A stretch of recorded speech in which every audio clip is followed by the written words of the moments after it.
कोशिश करती रही। फिर आजिज़ सी होकर कदरे फासले पर जा खड़ी हुई और जैकेट की जेबों में हाथ डाले बड़े सुकून से डीजे को रोते देखती रही। आज उसने शलवार कमीज़ पर स्याह जैकेट पहन रखी थी और दुपट्टा मफलर की तरह गर्दन से लपेटा था। बस आज आखिरी रोज़ था। फिर तुर्की में वो अपनी मर्ज़ी का लिबास पहनेगी और अपनी मर्ज़ी से अकेली हर जगह घूमेगी, बिना रोक-टोक, बिना ताया फुरकान या अब्बा की डांट के खौफ से। इस वक्त रात के 11:30 बज रहे थे और उनकी फ़्लाइट अगली सुबह 5 फरवरी की सुबह 4 बजे की थी। कितना रोती है ये, तुम ख्याल रखना इसका। सुलेमान साहब को डीजे के मुसलसल रोने पर कोफ्त होने लगी थी। जब तक वो वापस हुए डीजे रो रही थी।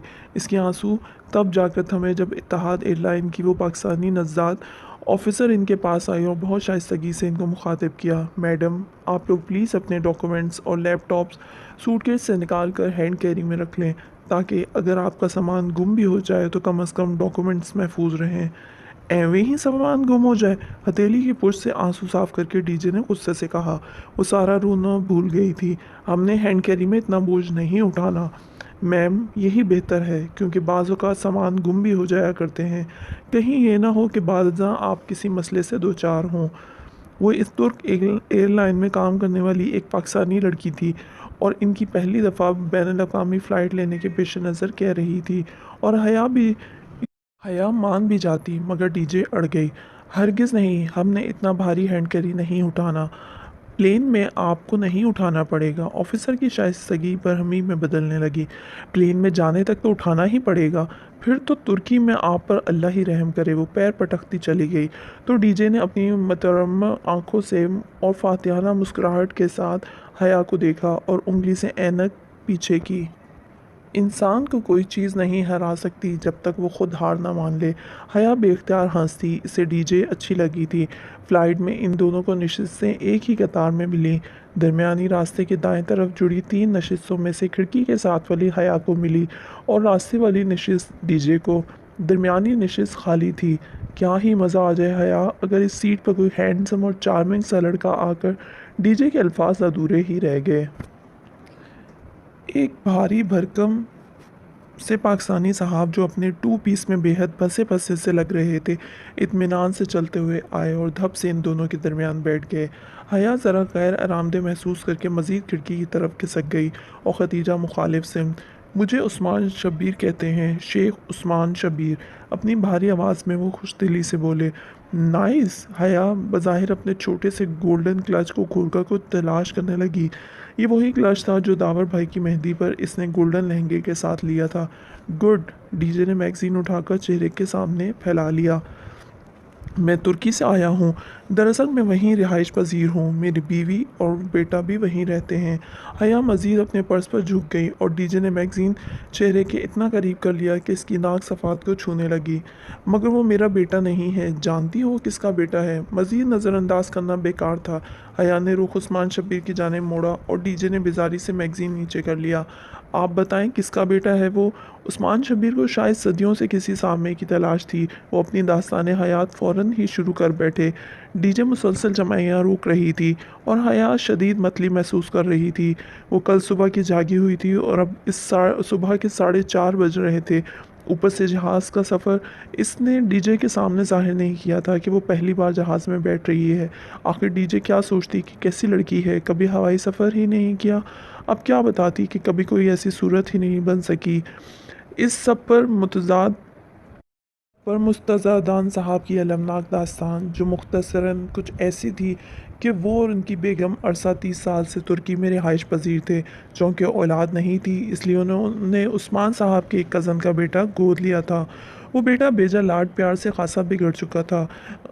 इस सूरत हाल को सँवारने के लिए उन्होंने कच्चे खूह में रिहाइश पज़ीर अपनी भांजी से इसका रिश्ता तय कर दिया था, जिस पर 8वीं फ़ेल भांजी साहिबा बहुत खुश थीं और बेटा बहुत नाराज़ था।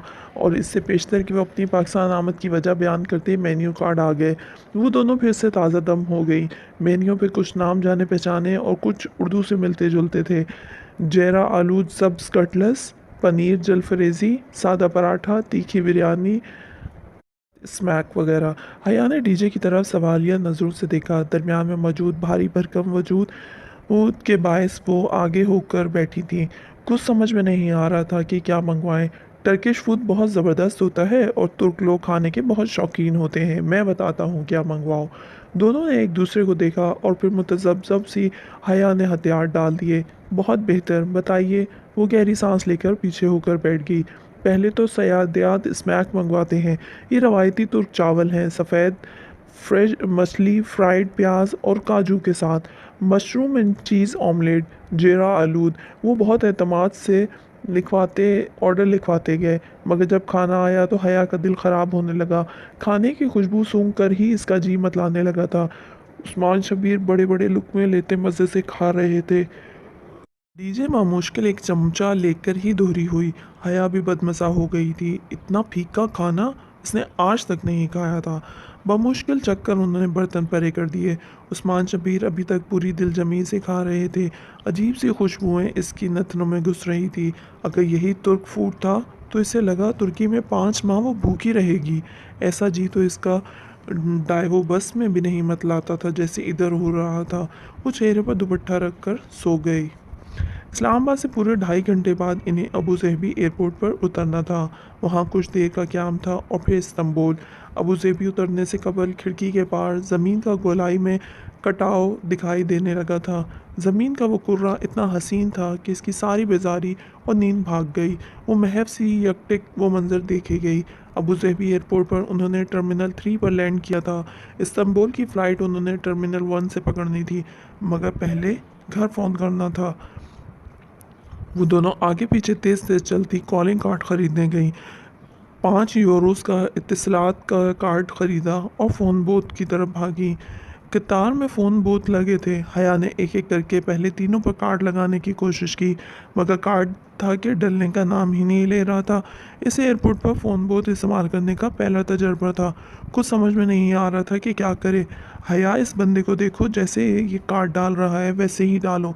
डीजे ने इसे कोनी मारी तो हया ने पलट कर देखा। चौथे बूथ पर एक शख्स इनकी तरफ पुश किए अपना कार्ड डाल रहा था। हया को दिखाई नहीं दे रहा था कि वो कौन सा तरीका इस्तेमाल कर रहा है, सो वो डीजे का हाथ थामे इसके सर पर जा पहुंची।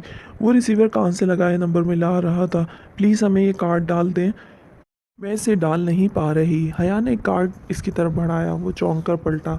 वो स्याह रंगत घुंघराले बालों और ऊंचे कद का नस्लन हबशी था। इसने एक हाथ से कार्ड लेते हुए इन दोनों लड़कियों पर निगाह डाली। एक स्याह लंबे बालों और बड़ी आंखों वाली खूबसूरत सी लड़की जो जैकेट की जेबों में हाथ डाले खड़ी थी। दूसरी बड़े चश्मे और ढीली पोनी वाली लड़की जिसने स्वेटर तय करके बाजू पर डाल रखा था। वो दोनों ही मुंतज़िर सी इसे देख रही थी। अच्छा, मैं ज़रा बात कर लूँ फिर। इससे शायद कान से लगे रिसीवर में कोई आवाज़ सुनाई दी थी, तभी रुख मोड़ गया। वो दोनों इसी तरह खड़ी से देखती रहीं। इनसे वो अंग्रेज़ी में मुखातिब हुआ था, मगर अब फ़ोन पर अरबी में बात कर रहा था। डीजे तो बोर होकर इधर-उधर देखने लगी, मगर शरिया एंड लॉ के 5वें बरस ने हया को अरबी अच्छी तरह से सिखा दी थी। इंटरनेशनल इस्लामिक यूनिवर्सिटी में अपने एलएलबी के पहले बरस इनको अरबी ही सिखाई जाती थी और इनकी क्लासेस में अलजेरियन और मिस्री उस्ताद इन्हें अरबी में ही लेक्चर्स दिया करते थे। मैं इस्तांबुल आ रहा हूँ, वो अब रुख फेरे कदरे परेशानी से कह रहा था। हाँ, शाम तक घर पहुँच जाऊँगा। तुमने हारिस को डॉक्टर को दिखाया? अच्छा, क्या कहते हैं डॉक्टर? कर दूंगा पैसों का इंतज़ाम। कहा जो है, बार बार एक ही बात मत दोहराया करो जाहिल औरत। तैश से इसकी दबी दबी सी आवाज़ बुलंद हुई। हाँ, मेरी अब्दुर्रहमान से बात हो गई है। इसी के काम के लिए ख्वार हो रहा हूँ, मगर वो ज़्यादा रकम नहीं देगा। एक जगह और भी बात की है। इसने रुक कर कुछ सुना और फिर झंझलाहट से बोला, अच्छा फ़ोन रख रहा हूँ। मरहबा। इसने खटाक से फ़ोन रखा और इनकी तरफ पलटा। Sorry girls. बमुश्किल चेहरे पर बशाशत लाते हुए वो अब इनका कार्ड लगाने लगा। पहली ही कोशिश कामयाब हो गई। वो शायद कार्ड को उल्टा पकड़ रही थी। लीजिए। स्याह फॉर्म ने रिसीवर इसकी तरफ बढ़ाया, फिर इनसे हटकर दूर चला गया। बस 1 मिनट की कॉल करेंगे। हया ने नंबर मिलाते हुए डीजे को तंबीह की। सुलेमान साहब ने पहले ही घंटी पर फ़ोन उठा लिया। वो चुप हुई कि नहीं, तौबा कितना रोती है। जी जी अब्बा जी, वो चुप हो गई है। और फिर जल्दी जल्दी अपनी खैरियत बताकर फ़ोन बंद कर दिया। डीजे ने भी बमुश्किल 1 ही मिनट घर बात की। बाद में बकिया रकम देखी तो बमुश्किल 1 यूरो इस्तेमाल हुआ था। باقی 4 یوروز کا بیلنس ابھی موجود تھا۔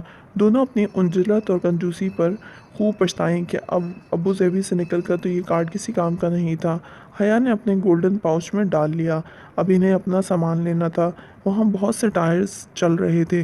ہر ٹائر پر بیگ اور سوٹ کیس قطار میں رکھے چلے آ رہے تھے۔ انہیں قطعاً علم نہیں تھا کہ اپنے بیگز کو کہاں تلاشیں۔ وہ دونوں بدحواس سی ایک ٹائر سے دوسرے ٹائر کی طرف بھاگنے لگیں۔ ڈی جے کا تھوڑی دیر میں ہی سانس پھول گیا۔ کبھی حیا کو ایک جگہ اپنے سیاہ سوٹ کیس کا گمان گزرتا تو وہ ڈی جے کا ہاتھ کھینچ کر ادھر بھاگتی، مگر قریب سے دیکھنے پر وہ کسی اور کا بیگ نکلتا تو کبھی ڈی جے اپنے بھورے تھیلے کو پہچان کر چلاتے ہوئے ایک طرف دوڑتی، مگر اس پر کسی اور کا نام درج ہوتا۔ حیا بتاؤ اب بیگز کہاں سے ڈھونڈیں؟ ڈی جے نے پریشانی سے اسے دیکھا۔ اس کا سانس اونگنی کی طرح چل رہا تھا۔ حیا نے بمشکل تھوک نکلی اور چہرے پر آتے بال کانوں کے پیچھے اڑسے۔ اب سچ بولنے کا وقت تھا۔ ڈی جے مجھے سچ میں سمجھ نہیں آ رہا۔ میں آج زندگی میں پہلی دفعہ جہاز میں بیٹھی ہوں۔ ڈی جے نے چند لمحے اس کا چہرہ دیکھا، پھر اپنی ہتھیلی اس کے سامنے پھیلائی۔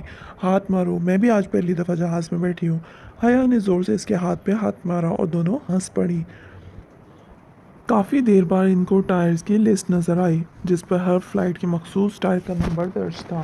فہرست دیکھ کر وہ 2 منٹ میں ہی اپنا مطلوبہ ٹائر مل گیا۔ سامان لے کر حیا اتنی تھک چکی تھی کہ جب ڈی جے نے وہیں ایک جگہ چمکتے فرش پر بیٹھنے کو کہا تو وہ اپنا سارا نخرہ اور غرور بالائے طاق رکھ کر زمین پر بیٹھ گئی۔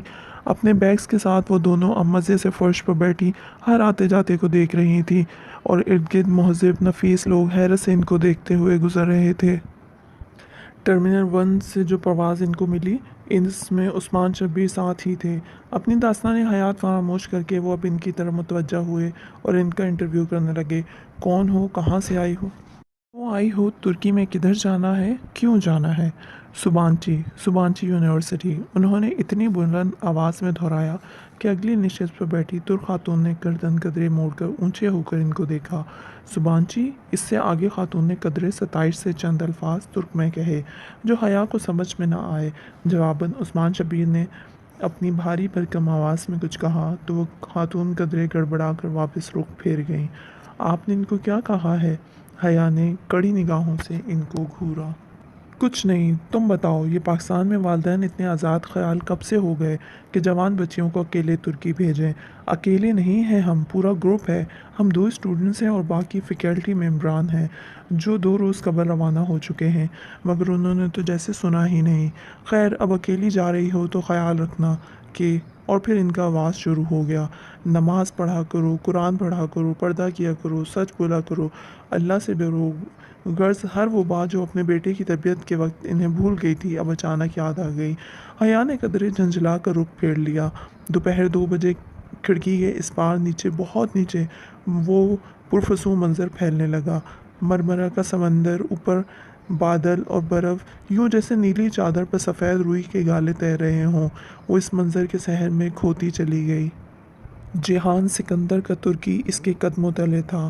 یہ رکھ لو۔ پرواز اترنے کا اعلان ہونے لگا تو نہایت زبردستی عثمان شبیر نے اپنا وزٹنگ کارڈ اسے تھمایا۔ اس پر میرے گھر، سیل اور آفس کے نمبرز لکھے ہیں۔ کبھی کبھار میں گھر پر نہیں ہوتا اور کبھی کبھار میرا سیل بھی آف ہوتا ہے، مگر آفس کے نمبر پر میں ہمیشہ ملتا ہوں۔ میری سیکریٹری کی فضولیات سے بچنے کے لیے ڈائریکٹ میری پرائیویٹ ایکسٹینشن ڈائل کرنا، وہ ہے 14 یعنی 14، کیونکہ میری اور پاکستان کی تاریخ پیدائش 14 اگست ہے۔ رکھ لو، ضرورت پڑ سکتی ہے۔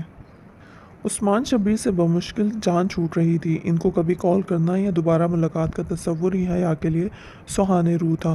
پھر بھی ان کے اصرار پر اس نے اپنے سنہری پاؤچ میں وہ کارڈ بغیر دیکھے رکھ لیا۔ اتاترک